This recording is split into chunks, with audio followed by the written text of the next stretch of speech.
Guys, ito na yung food worth of worth 64 pesos kay sabi ng government ang NIDA. Mung bean soup. Let's go. Let's cook mung beans o munggos, kalabasa, talbos ng ampalaya at malunggay, sibuyas, kamatis, isda, luya, sili.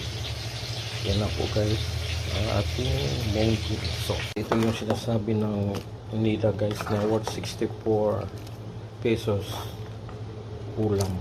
Pwede na ito guys pang apatan. Mung bean soup sa Bisaya guys, munggos.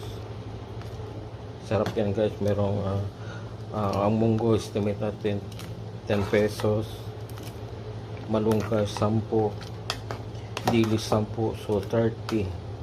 Lagyan mo ng sibuyas, kamatis,